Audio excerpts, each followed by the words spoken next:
Assalamualaikum warahmatullahi wabarakatuh. Terima kasih telah mengunjungi channel LPK IT Komputer. Pada bahasan kali ini saya akan membahas tentang router mikrotik. Judulnya adalah, sudah amankah settingan router mikrotik Anda? Oke, kita lihat gambar berikut ini. Di sini saya mempunyai topologi dari mikrotik. Oke, seperti ini. Kita lihat di sini saya taruh router mikrotik seperti ini, ya. Jadi di sini adalah user di luar dari jaringan kita, Yang mungkin saja user ini bisa mengakses jaringan internal kita, apalagi jika modem Anda sudah dilakukan NAT.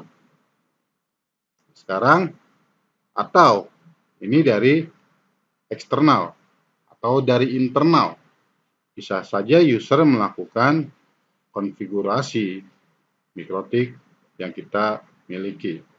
Sekarang kita coba bagaimana untuk memproteksi keamanan dari router mikrotik ini. Oke, kita simak video tutorialnya. Langsung saja saya akan login menggunakan Winbox. Oke, kita login menggunakan Winbox, tampilan awalnya seperti ini. Oke, lalu kita langsung saja menuju ke IP. Lalu di sini ada IP address. Oke, kita lihat. Oke, ini adalah IP address yang saya gunakan. Oke, tetapi saya akan coba membahasnya di bagian IP lalu services. Oke, kita lihat pada bagian services. Ada beberapa port, yang masih mempunyai default bawaan dari mikrotik. Kita lihat contohnya. Untuk Winbox, defaultnya kita tahu adalah 8291. Oke. Dan untuk SSH, defaultnya kita tahu adalah 22. Oke, dan untuk FTP defaultnya adalah 21. Saya akan jelaskan apa sebenarnya port itu. Kita bisa ibaratkan port itu adalah, bila kita mempunyai rumah, maka port ini bisa diibaratkan adalah jendela ataupun pintu. Semakin banyak jendela atau semakin banyak pintu, maka keamanan dari rumah kita akan semakin terbuka. Tapi jika tidak mempunyai jendela dan tidak mempunyai pintu, itu tidak mungkin. Lalu bagaimana solusinya? Solusinya biasanya kita mengamankan jendela dengan gembok dan mengamankan pintu dengan kunci. Nah, lalu bagaimana penerapannya terhadap port ini? Oke, kita lihat. Pada bagian SSH, ya, ini jadi user bisa aja meremote menggunakan SSH di luar jaringan Anda. Bisa saja meremote SSH di luar jaringan Anda dengan menggunakan software yang disebut dengan PuTTY. Contohnya seperti ini. Dengan berbasis komen. Lalu kita lihat di sini port yang terbuka adalah port berapa, misalnya port ini. Oke, kalau dia mengaksesnya dari luar, otomatis dia menggunakan IP public. Jika dia mengaksesnya di lokal, berarti dia menggunakan IP lokal, IP address lokal, atau IP address jaringan Anda. Contohnya kita lihat, saya akan mengakses IP address dari mikrotik. Oke, ini masih default ya, belum saya rubah. Oke, dengan port yang kita lihat, port 22, lalu saya open. Nah, kita lihat di sini terbuka. Oke, apalagi kalau passwordnya itu masih default, artinya passwordnya belum Anda kasih password, artinya masih default. Maka kita lihat langsung saja terbuka sistem dari MikroTik, dan orang akan bisa melakukan konfigurasi. Lalu bagaimana cara mengamankan untuk port-port ini? Oke, kita lihat lagi, ini adalah port dari 22. Bagaimana dengan port? Lihat, bagaimana dengan port 80? Untuk port 80 itu kan adalah port HTTP. Jadi dimungkinkan router kita diakses melalui browser, ya, melalui browser. Contoh seperti ini, kita lihat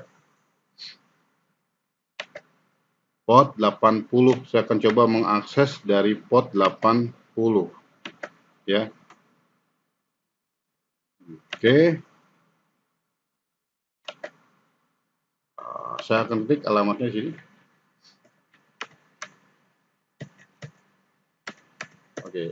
Otomatis nanti akan terbuka sorry 881 defaultnya, ya. Oke. Akan terbuka dari konfigurasian MikroTik seperti itu. Lalu bagaimana cara menanganinya? Oke. Pertama, ya kan, dasarnya adalah Anda harus mengganti password default dari MikroTik, ya. Itu tentu aja wajib, itu wajib dengan cara kita lihat di sini pada bagian sistem, lalu di bagian user. Nah, ini wajib, tentunya kita harus mengganti password default, artinya bawaan dari MikroTik. Ya, kita klik aja di bagian sistem, oke, lalu user, seperti itu, ya. Kita akan lihat sini, silakan Anda mengganti untuk password defaultnya. Oke. Setelah ini, ya, setelah ini Anda lakukan, langkah selanjutnya Anda bisa mengganti port, ya, atau Anda bisa mendisable. Memang kalau tidak diperlukan, sebaiknya Anda lakukan disable. Cukup sederhana. Kita lihat ketika saya melakukan disable terhadap port 22, saya akan klik di sini, ya. Saya akan lakukan disable terhadap port 22. Oke, nah sekarang saya coba lagi setelah port ini di disable. Oke, setelah port ini disable, apakah saya masih bisa mengaksesnya? Oke, kita lihat.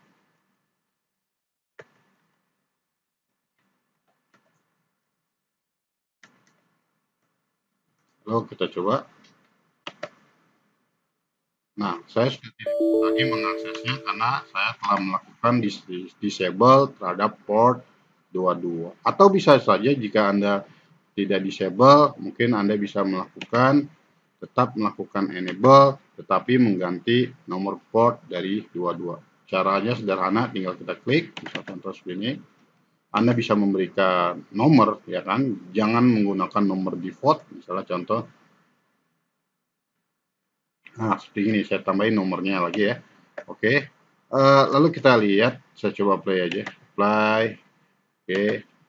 Setelah itu saya coba akses lagi. Oke, menggunakan putih.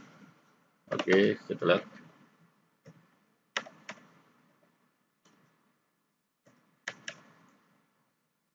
Oke, dengan nomor port yang sudah saya ganti tadi. Ya, lalu saya open.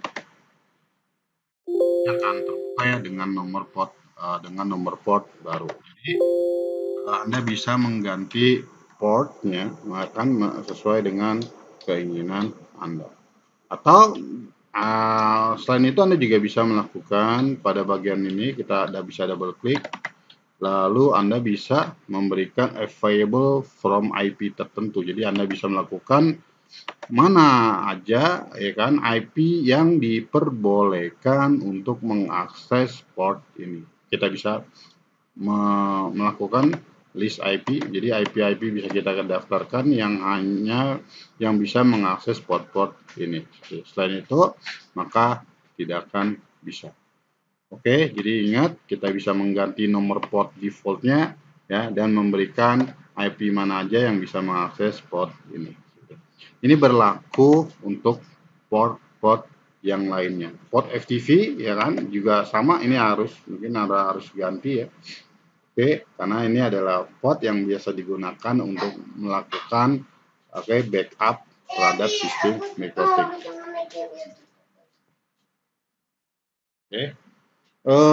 Oke, kita lihat setelah itu.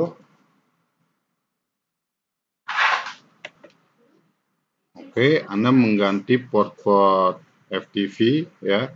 Oke, port-port telnet dan lain-lain pada bagian apa tadi? Pada bagian IP, lalu di sini ada bagian sistem ya. Pada bagian IP lalu Anda akses pada bagian pada bagian services seperti itu.